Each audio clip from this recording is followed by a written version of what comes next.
Bonjour Slimane. Bonjour Mohamed. Alors, que vous inspire ce choix de Donald Trump, le président américain, de nommer donc Moncef Slaoui, cet immunologue, pour piloter la recherche d'un vaccin contre le Covid-19? C'est un choix à la fois très logique et en même temps paradoxal. Il est logique parce que vous le disiez, Moncef Slaoui est une sommité reconnue mondialement. Il a déjà participé à la mise au point de vaccins, comme le vaccin contre le cancer de l'utérus. Il est donc l'homme de la situation en toute logique.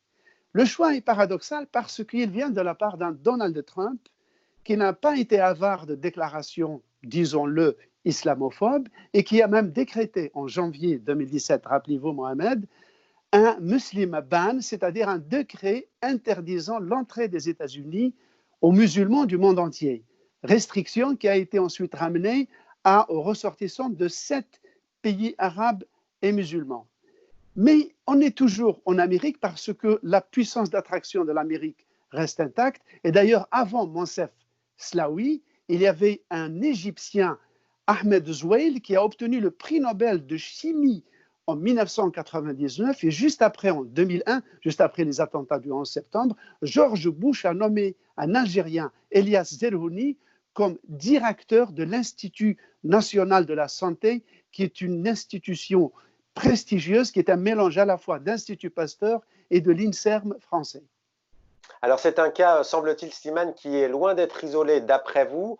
On le voit d'ailleurs sur les plateaux de télévision, notamment en France, mais pas seulement. On voit des chefs de service, notamment de réanimation, qui viennent de pays du Sud. Là, on parle du Maroc, mais c'est aussi le cas de l'Algérie, de la Tunisie, de l'Iran, du Sénégal, pour ne citer que quelques pays de la rive sud de la Méditerranée et du Moyen-Orient. Vous êtes penché sur la question, qu'est-ce qu'il en ressort? Alors, je parlais de la puissance d'attraction des États-Unis, mais aussi de l'Europe occidentale. Et je voudrais parler aussi de la propension des pays arabes et maghrébins à laisser partir leur matière grise.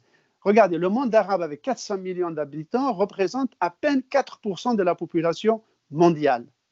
Mais il représente 25% de la fuite des cerveaux vers l'Europe occidentale et les États-Unis.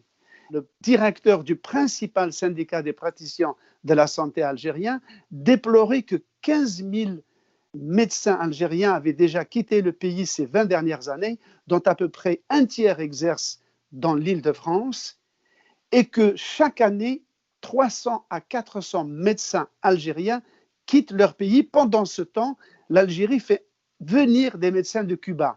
400 médecins qui quittent le pays par année, Mohamed, ça veut dire que chaque jour, l'Algérie perd un médecin. Merci Slimane pour cet éclairage.